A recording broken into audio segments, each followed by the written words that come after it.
Hi, and welcome to Decoding AQ, helping you to learn the tools, mindsets, and actions to thrive in an ever-changing world. Hi, and welcome to the next episode of Decoding AQ. It's been a little while from our last episode. I'm aware of that. I've been traveling, and I'm so excited today to meet with Sangeeta. She's one of our AQ partners based in Toronto. We've had this scheduled a couple of times, and it's now happening.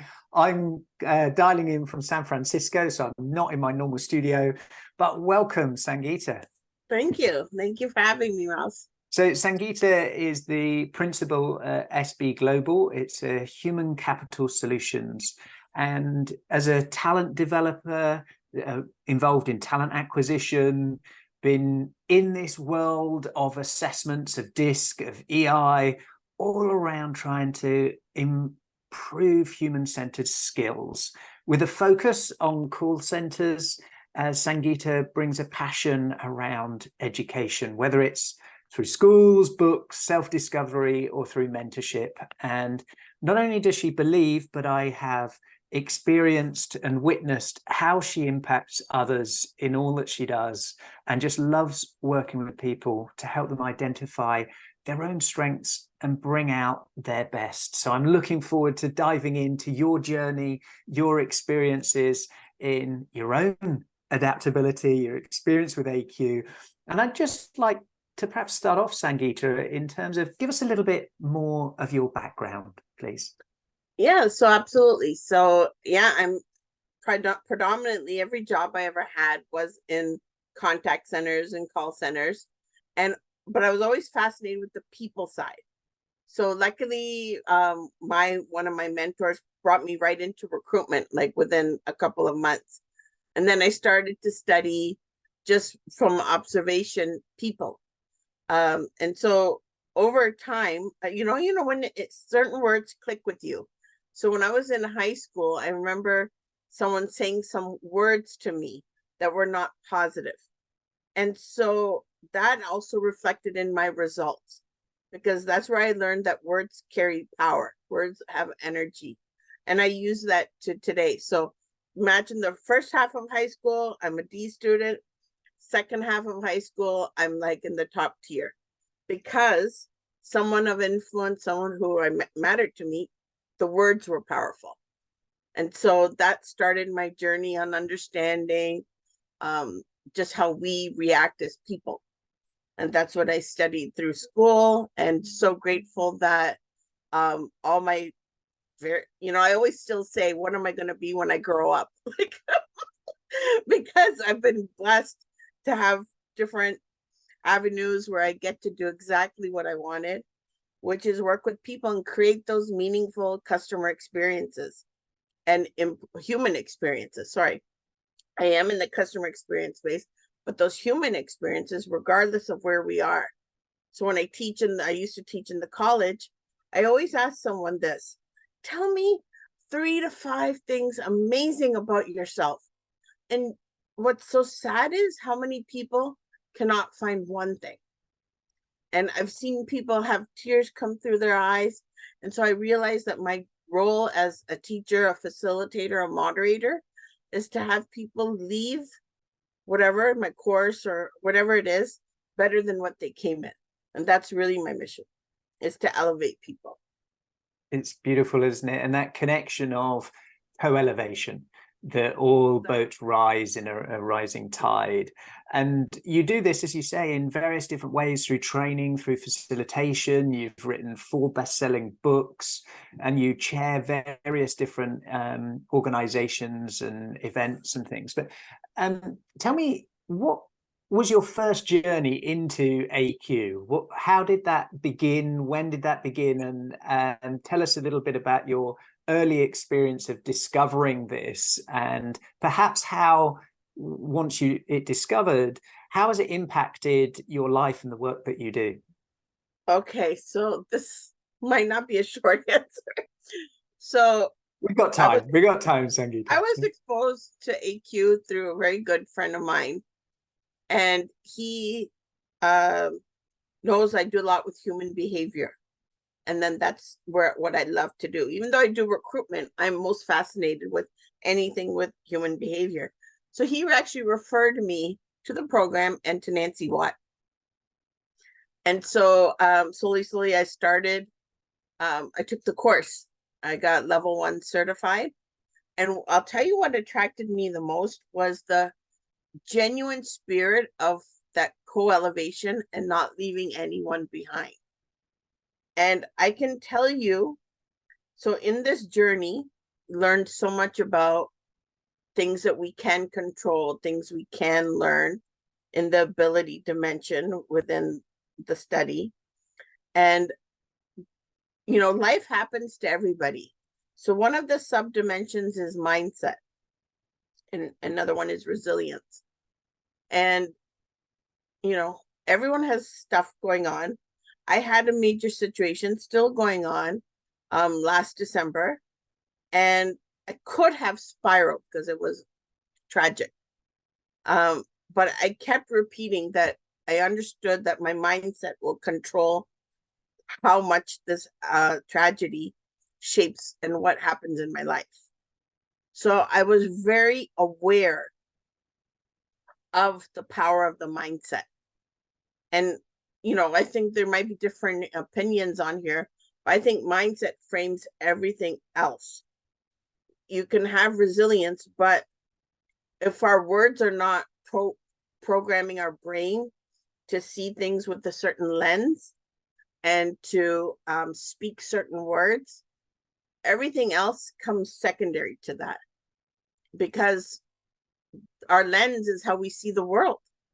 So some people will see things through a negative lens, no matter how good they are, and some people will see things as they are, even if it's a tragedy, and still move forward, which then steps into resilience. So for that reason alone, I was telling someone else that I'm so grateful that I've studied this much through AQai, because it empowered me through a very difficult life situation. And there's no price on that, especially when you hear how many people are suffering with mental health and isolation, and one thing happens and then they just spiral because of the impact on our mindset. So I encourage people to walk down that path of understanding the power of the mind. Definitely. It's interesting you bring that up, because as you mentioned, life happens, right? We all go through life when we're blessed to be able to experience change, either desired or unexpected, and just how critical and important our mindset is. And a lot of people frame this in terms of how Dweck's work of growth mindset or fixed mindset. But I think what you have learned and what you're now more deeply appreciating is the influence we can have on our mindset by how do we feed it. If we think about our diet and our health, of how do we feed our bodies? How do we feed our bodies in terms of, do we eat healthy food or do we eat junk food? Do we exist in an environment that our bodies are happy with or not happy with? And how we treat it, it'll then perform and function for us, or it will be in dysregulation and dysfunction, and we will have dis-ease. And the mind is very similar, right? It can be a diseased mind. It's not at ease because we're feeding it with data and information that negatively affects the lens, the view, the output, the thoughts, the processes. Yep. So it's really carefully curating that data input of, are we feeding it intentionally with diverse thought, with a variety of ideas, of opinions, of good and bad? What's the balance? And of course, we're wired for negativity. So we have to outweigh with positive 20 to 1 to just rebalance the way we're wired to see the world in a light, positive way when there's a lot of darkness going on. Tell me a little bit about some of the client experiences that you've had by leveraging this knowledge, not only, as you mentioned, for yourself in your own journey that you've been on, but within some of the clients and how that's impacted their futures and their own view, Sangeeta. Yeah, so just on this, I'll start with this one-on-one and then a corporate. So I do some coaching, and 2 different people just in the last 8 days told me that because of the coaching around the ability dimension, and that means the things that we can learn, so that helped them during this tough time, because you know, in Canada the interest rates are all over, so it's affecting mortgages. And so I'm working with some people in the mortgage industry. So it's easy to spiral downward if you only hear the media, and if you keep repeating what is being said. So we talked a lot about mindset. And just this week, this one person said, because the mindset was, you know, set in a way and programmed for positive, and positive words are coming out. And I always say that words carry energy, and we keep putting it out there. Words are, you know, we are planting seeds in our brain. We don't know where the harvest will come, but we keep planting outside and internally. So that one client of mine said it helped them through that struggle where everyone else was choking. This person was thinking about abundance and didn't say, well, what's the point in calling? What's the point in doing this? They had that, no, I'll just keep doing, as if there's interest is not affecting anything. So that's a big one, that they didn't spiral like many other people did. And then another client said the same thing, different industry, but going through outsourcing within their, like they're outsourcing the work here to another country. So they have to do a lot of layoffs here. So a lot of stress going on. But he was able to, because I've been training that whole team, we talked about mindset, that because this is a temporary situation, we don't want to turn something temporary into a permanent by being negative. And then what happens there is they're not marketable because they don't show up in their best self. So the client really said that his team benefited because they understood something better is around the corner, but they needed to show up for themselves. Through that positive mindset, guess what? Resilience went up. And they unlearned a traditional response, which would be, oh my God, life is over. Oh, you know, like that kind of response. And then said, that's okay. They reined it in and said, okay, this is what I have. This is what I need to do. And they were systematic. So they did unlearn a traditional response. Same with my other one-on-one client from the mortgage industry. They did not want to follow. So, you know, they were able to feel what they were feeling, the nerves of losing a job or industry changing on them, but at the same time have the thought of abundance and that something better is coming. So there were competing thoughts, and they were able to hold them both, which is great, which is really great, because the situation is going to happen whether or not, but it's how we adapt to it. And they had the control, which is great.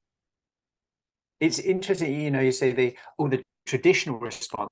It's actually the human response, right? Who here hasn't, you know, faced a situation and had anxiety or panic or a certain doubt about things? That's natural. That's part of our human response and human nature. What you're talking about then is the ability to shift that from that initial reaction into a considered response.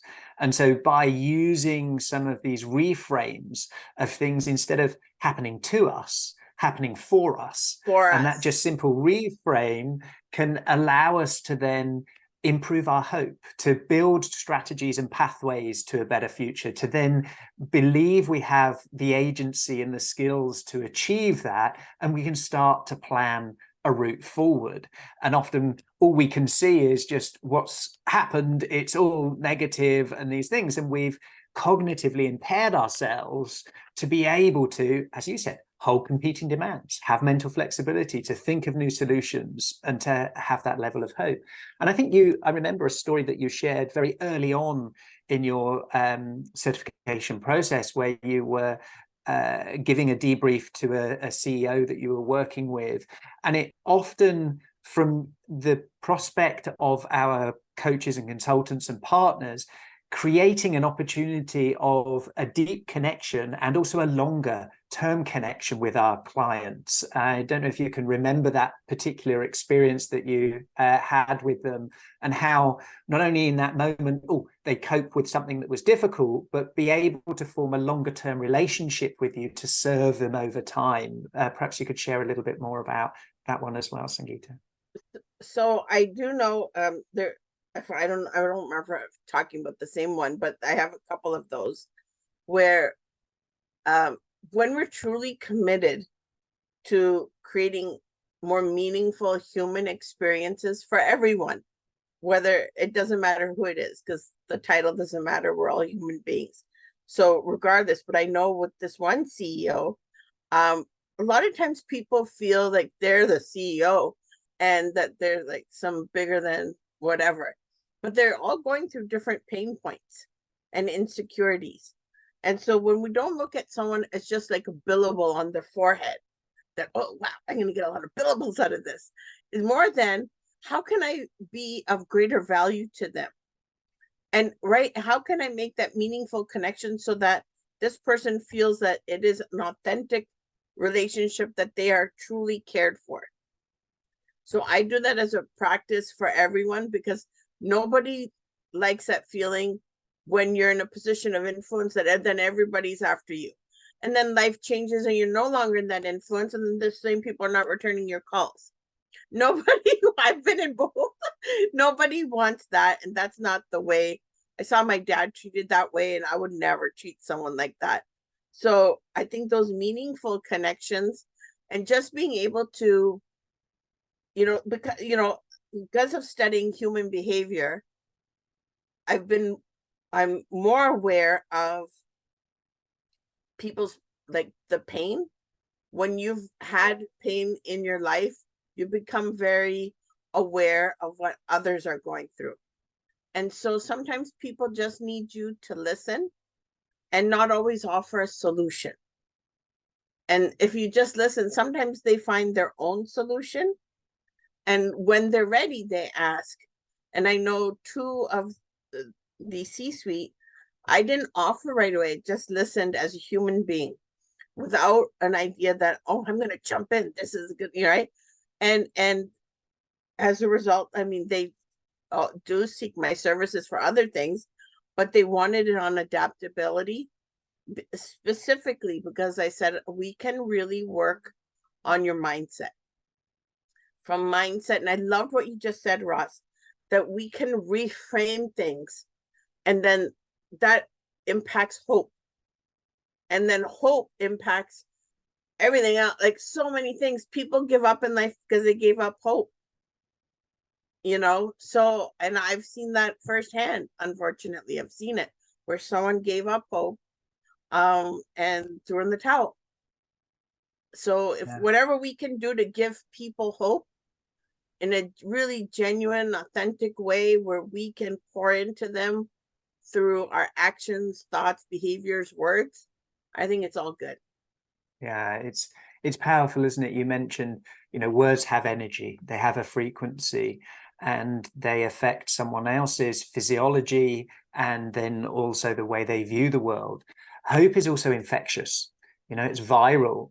And if we really truly understand the components that underpin hope, the clarity of vision and goal, the strategies and pathways to achieve it, and then the agency in order to follow those pathways and strategies. And when that pathway and strategy doesn't work out, the mental flexibility to find new ones and the resilience to keep coming back, all of that just embodies and empowers this sense of hope, and it's contagious. So that responsibility to have and cultivate a hopeful community, a hopeful team, and it's not just blind belief. It has to be grounded in clear pathways, clear strategies, the skills, alignment to the character, and an environment that's psychologically safe to share these things, to just continually build the muscles, the resilience, all of the things we need in our unpredictable, uncertain world that we're living in now, right? From, oh, I had a job, I had team members, to now I'm being made redundant, to interest rates rising, to wars in areas around the world. All of these things are putting this pressure on us to react and to take a breath, to pause in the chaos.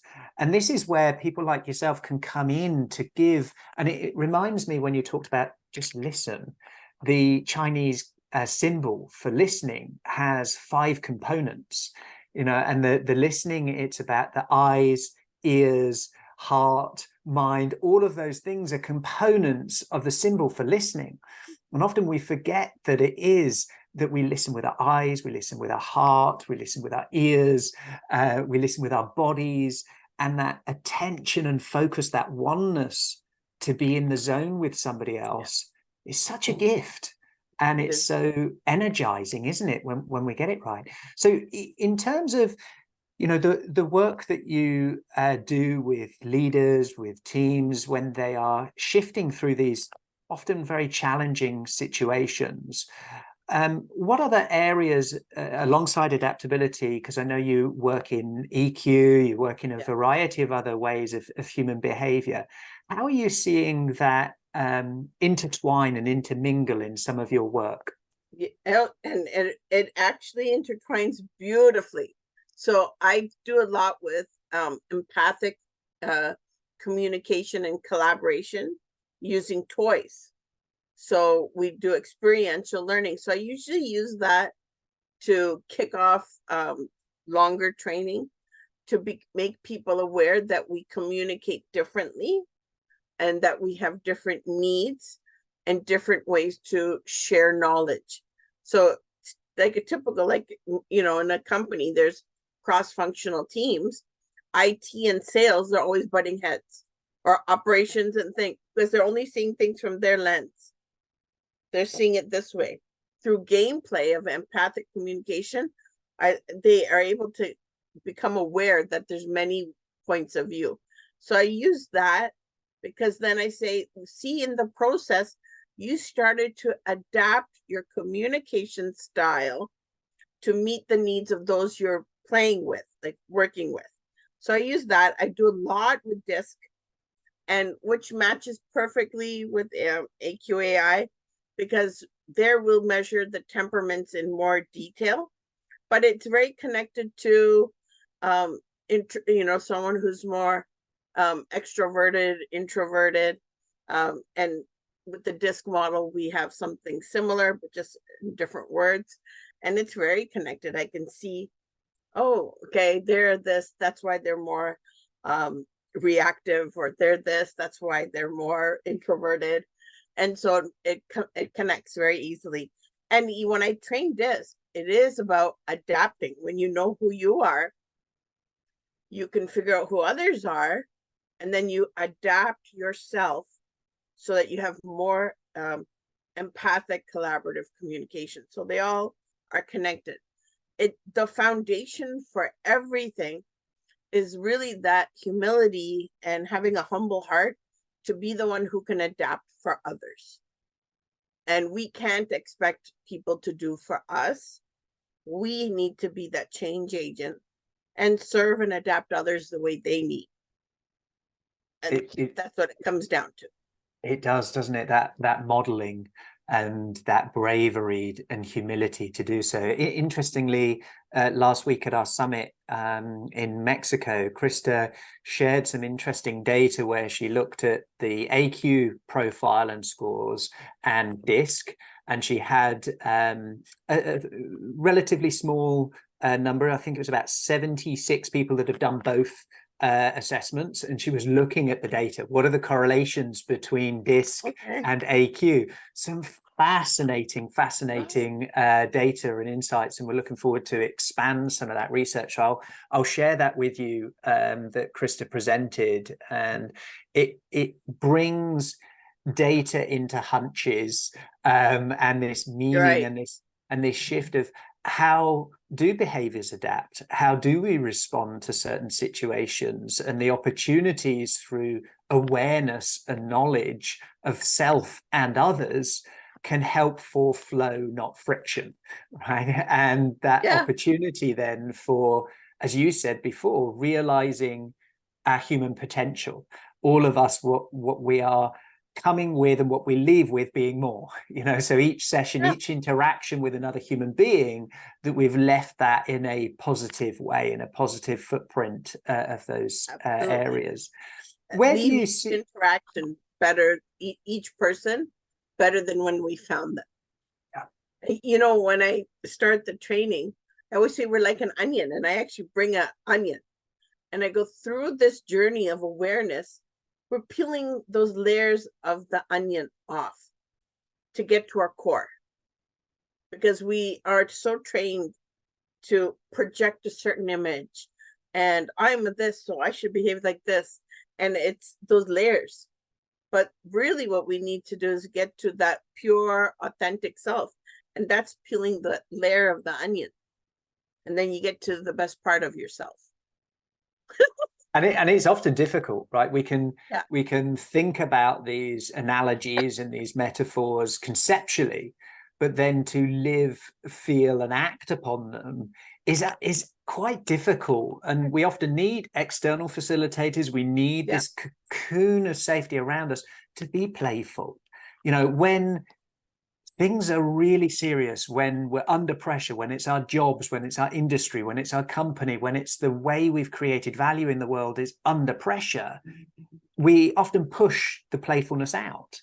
And it's often the opportunity is in the play, the discovery is in the play, the innovation is in the play, but we have just hampered our environment so much because we're under all this stress, under all this pressure, that actually the onion is our shield, our layers around how I should behave, how I think I need to behave, how I'm seen, how I'm viewed, to actually just being free to express, free to be included, no matter what my core is, that I can express it. Now, you talk about that, analogy and this concept.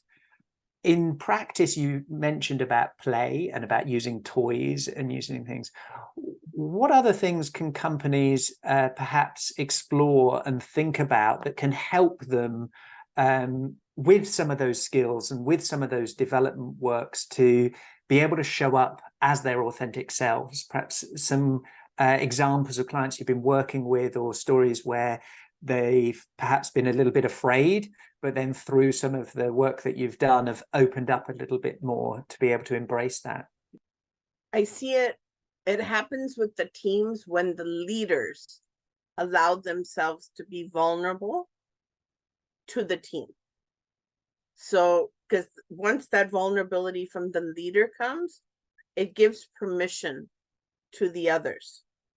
So I know I ran the assessment with 15, 16 leaders, and some were guarded, some were not, but the most senior leaders shared their vulnerability, and that opened up major conversation.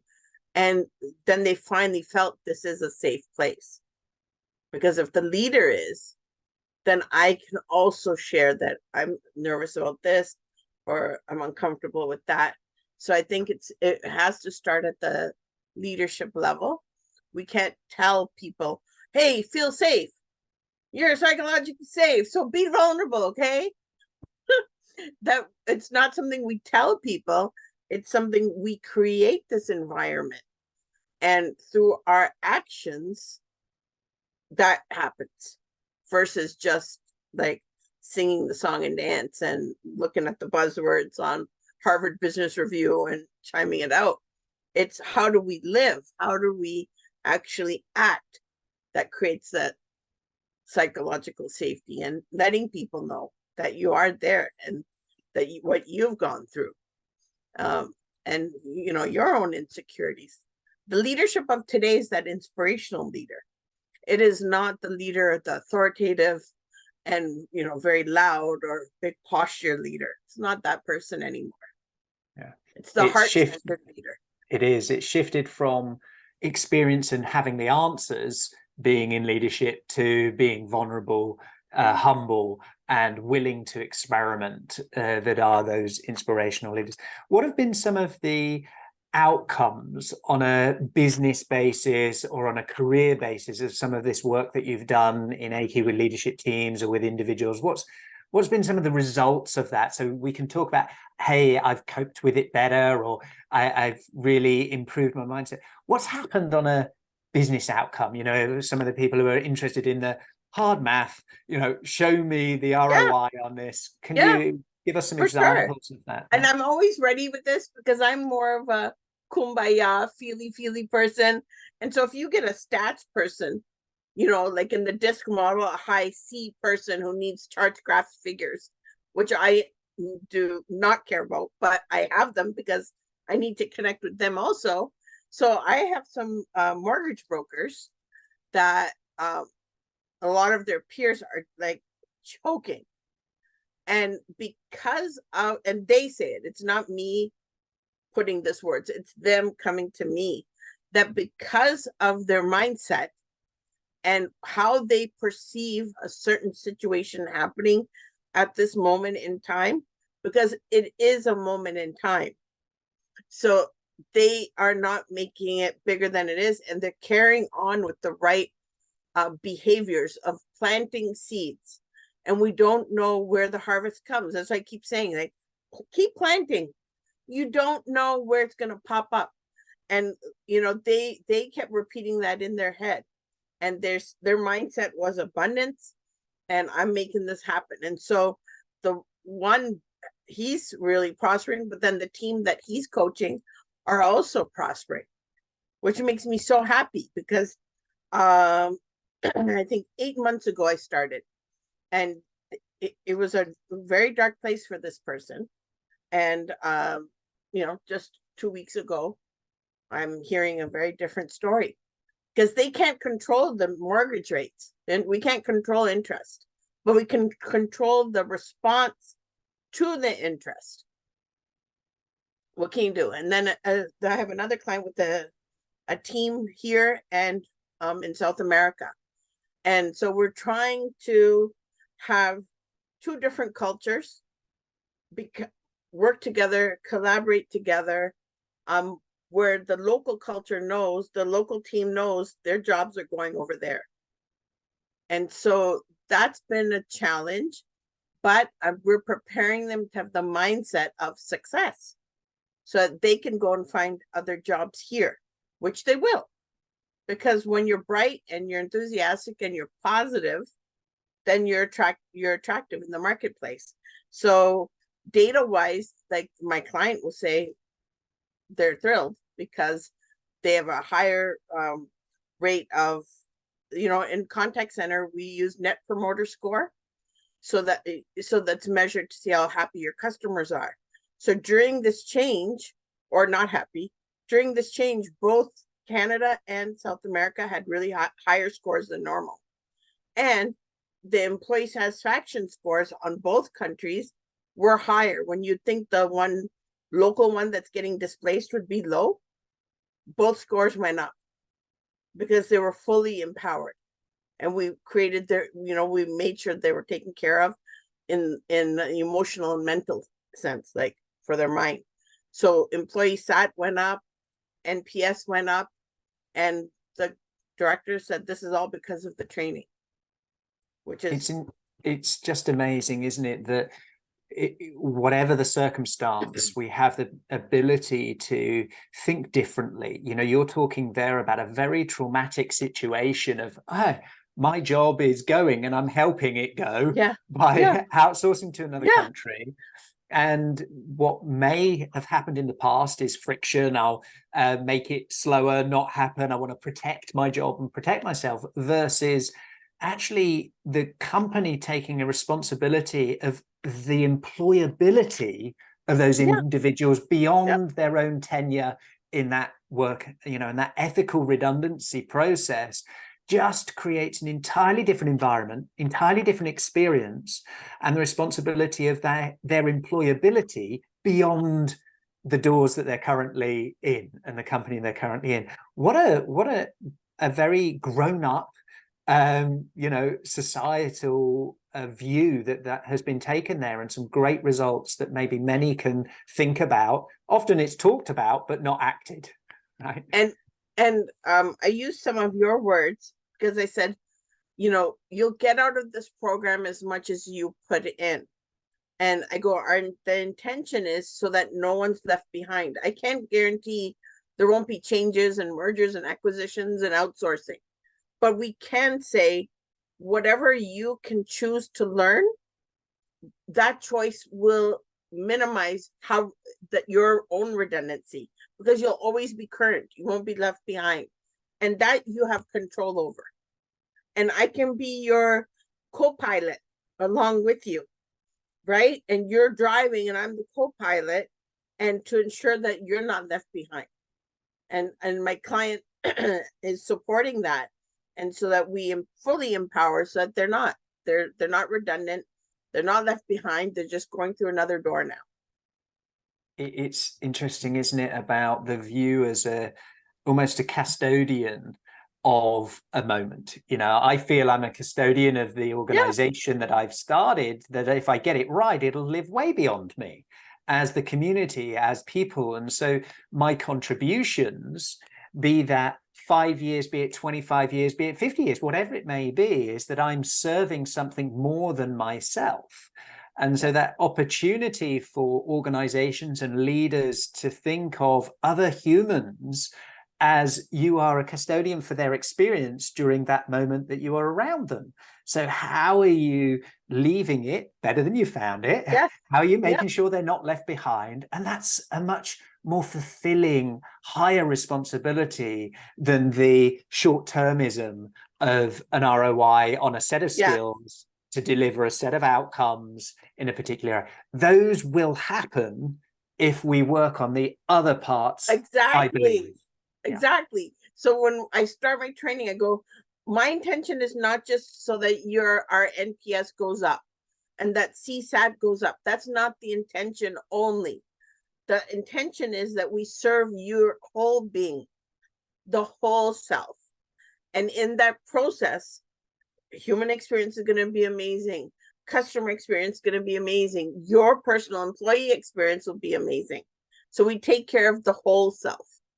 And that's what I love about this program.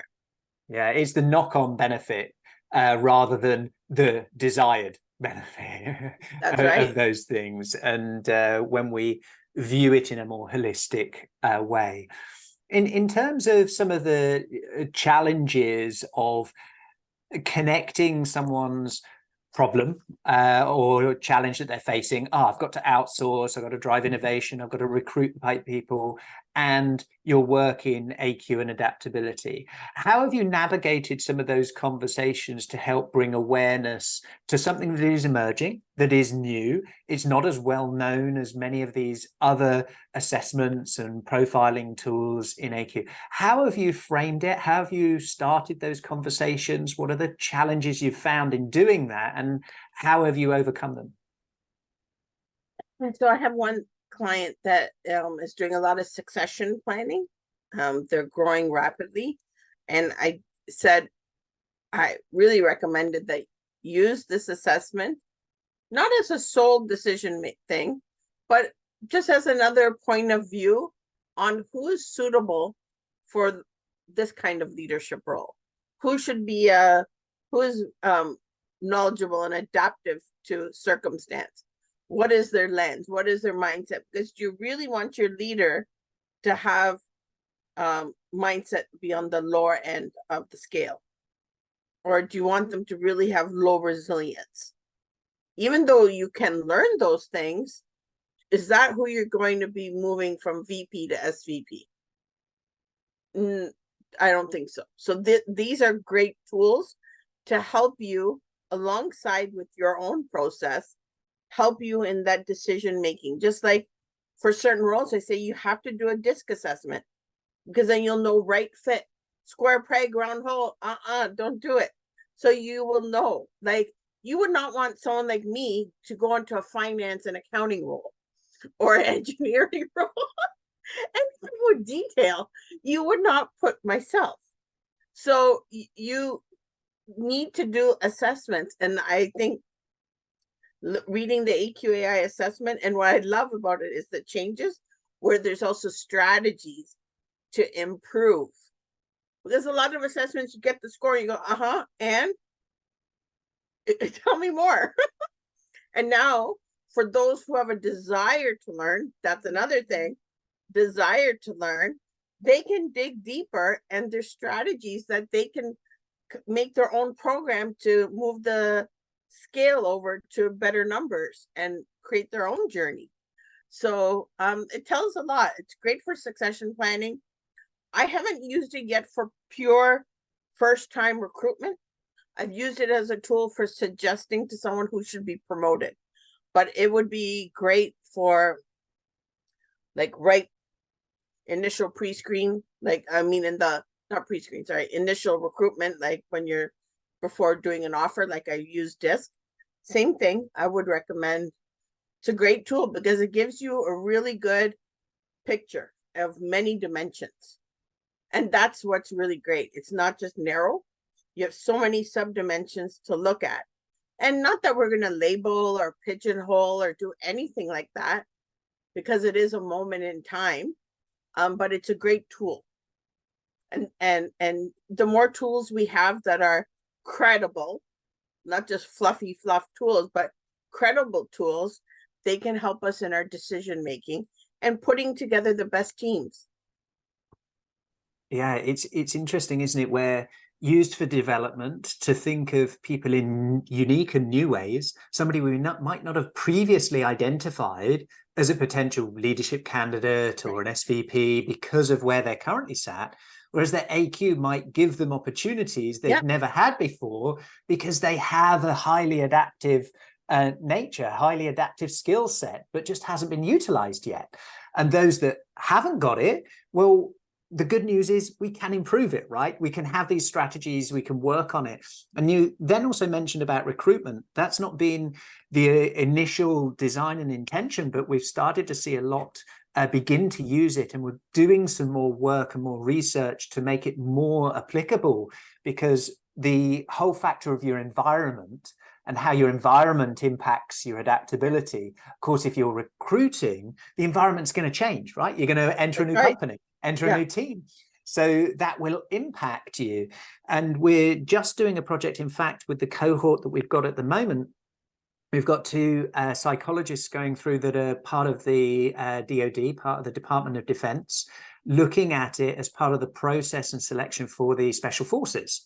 And it's really, really interesting how important adaptability is, right, in those situations.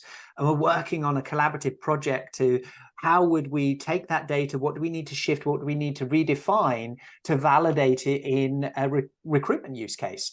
So there's many different use cases that it currently functions for, and others where it's fringe and we're doing more data analysis and more development work. And I think it's a huge opportunity, especially for those that might be reskilling into new areas. You know, you mentioned, oh, don't put me in engineering or in finance. But if you had a desire to, what are the adaptability skills? What's the environment? What do we need to do in order to shift that? Because our view is anything's possible with intentionality. It might not sustain.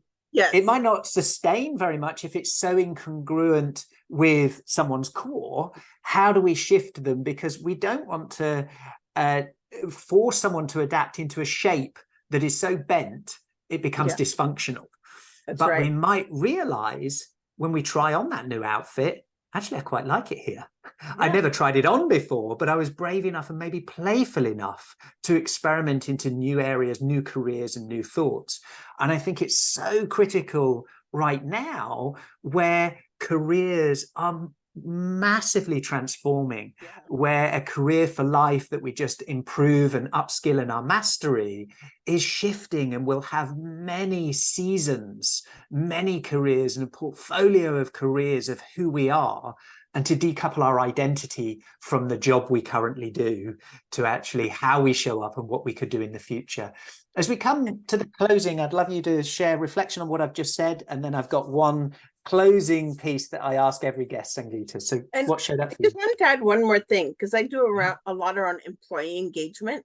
So I found that the environment section of the assessment shared a lot of information, because when you find someone with a really great ability section, and their character section's fine, but then environment, the numbers are brutal and stress is high and all that, there's this major situation there. So I had someone, it was a small team though, but I still looked at the numbers and I'm like, what's going on? These are really high potential people, and their lens is positive, mindset, grit, all that was great. So it was the company. So I went to the C-suite and said, people who are not whiners by nature and they're positive, this is what they're feeling. Why are they feeling this? And I go, let's have full disclosure on this. And I told them, like, we need to address this, because otherwise, if we don't address this environment part, all these people, these amazing abilities are going to be bye-bye. So it was a great tool to change the culture, improve a situation, and retain that amazing talent. So I just wanted to mention super powerful. that. Yeah, super powerful. Yeah. And it is we are both subject to and contributors to our environment. Absolutely. And the responsibility for all of us to contribute to our environment in the way that we show up, you mentioned it before, role modeling as leaders, and then equally within a company and within leadership, we can often be disconnected from the sense of the field. And this is a great opportunity to bring a real language, to bring data, bring context that is then not personal, and it's about the environment of the organization, not necessarily, well, it's that boss or it's that leader or it's that person, that you can then shape a shift of the culture to make it more conducive to change, to adaptation, to experimentation, of all those things.